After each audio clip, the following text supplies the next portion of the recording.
Mighty Aussies T20 world cup super 8 കാണാതെ പുറത്തേക്കോ? ഇന്നലെ നടന്ന മത്സരത്തിൽ ലങ്കൻ പട സിംബാബ്വെ എഴുതി തുടങ്ങിയ ഓസ്ട്രേലിയയുടെ ചരമഗീതം പൂർത്തിയാക്കിയിരിക്കുന്നു.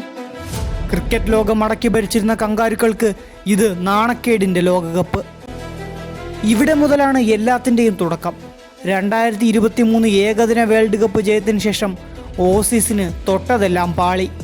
2024 T20 world cup, 2025 champions trophy, 2025 തന്നെ വേൾഡ് ടെസ്റ്റ് ചാമ്പ്യൻഷിപ്പ് ഫൈനൽ തുടങ്ങി ഇപ്പോൾ ഇതാ 2026 T20 വേൾഡ് കപ്പും നഷ്ടമാകുന്നു. അവസാന 9 T20 മത്സരങ്ങളിൽ ഓസ്ട്രേലിയ ജയിച്ചത് വെറും ഒരു മത്സരം മാത്രമാണ് എന്നതാണ് ഞെട്ടിക്കുന്ന സത്യം.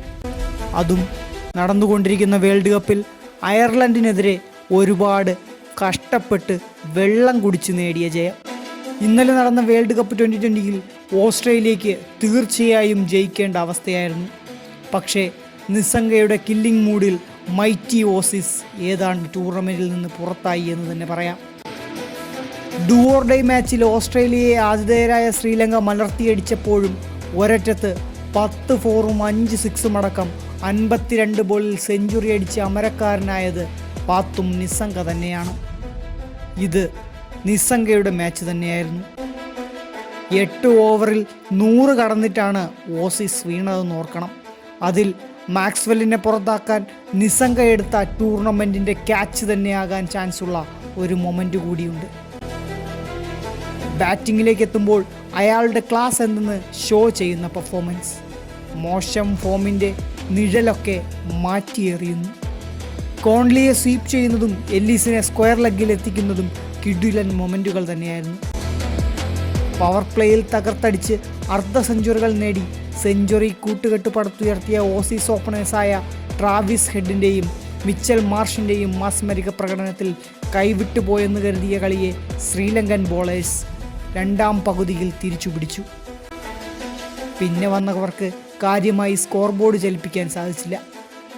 20 ഓവറിൽ 181 റൺസ് നേടി എല്ലാവരും പുറത്തായെങ്കിലും ശ്രീലങ്കയിലെ സ്ലോ പിച്ചിൽ അതൊരു നല്ലൊരു ടോട്ടലായിരുന്നു. പക്ഷേ ബാറ്റിങ്ങിൽ ലങ്കയുടെ സമ്പൂർണ്ണ ആധിപത്യമാണ് ഇന്നലെ കൊളംബോയിൽ സാക്ഷ്യമായത്. വെറും 2 വിക്കറ്റ് നഷ്ടപ്പെടുത്തി ലങ്ക ഓസീസിനെ ഏതാണ്ട് നോക്കൗട്ട് ആക്കിയെന്ന് തന്നെ വേണമെങ്കിൽ പറയാം.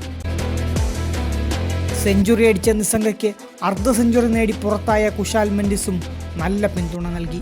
T20 ക്രിക്കറ്റിൽ തുടർച്ചയായ 3 50 എന്നത് വലിയ നേട്ടം തന്നെയാണ്. കുശാൽ മെൻഡിസ് 50 നേടുന്നത് T20 വേൾഡ് കപ്പിൽ എന്നതൊക്കെ സ്പെഷ്യൽ ഐറ്റം. അതും തുടക്കത്തിൽ തന്നെ ആദ്യ വിക്കറ്റ് പോയിട്ട് വന്ന് മാച്ച് തൂക്കുന്നു. അങ്ങനെ ഓസീസിൻ്റെ കാര്യം ഏകദേശം തീരുമാനമായി. എതിരാളികൾക്ക് മേലെ ബിഗ് മാച്ചുകളിൽ പൂർണ്ണ ആധിപത്യം പുലർത്തിയിരുന്ന കങ്കാരുക്കൾക്ക് ഈ വേൾഡ് കപ്പിൽ സൂപ്പർ 8 കാണാൻ ഇനി കാൽക്കുലേറ്റർ എടുക്കേണ്ട അവസ്ഥയായി. ഒമാനെതിരെ വലിയ മാർജിനിൽ ജയിച്ചാൽ മാത്രം പോരാ, സിംബാബ്വെ ശ്രീലങ്കയോടും അയർലൻഡിനോടും പരാജയപ്പെടുകയും വേണം മുൻ ചാമ്പ്യന്മാർക്ക് സൂപ്പർ 8 കാണാൻ. എന്നാൽ ഇക്കുറി രണ്ടും കൽപ്പിച്ചു വന്നിരിക്കുന്ന അസാധ്യ ഫോമിലുള്ള സിംബാബ്വെ പട ഓസീസിന് റിട്ടേൺ ഫ്ലൈറ്റ് ബുക്ക് ചെയ്യുമെന്ന് ഏറെക്കുറെ ഉറപ്പാണ്. അട്ടിമറികളുടെ വേൾഡ് കപ്പിൽ പ്രതീക്ഷിക്കാതെയുള്ള മറ്റൊരു അട്ടിമറി നടക്കുമോ? കാത്തിരിക്കാം. അധികം പ്രസംഗിച്ച് ഞാനൊരു അധിക പ്രസംഗിയാകാൻ ഉദ്ദേശിക്കുന്നില്ല.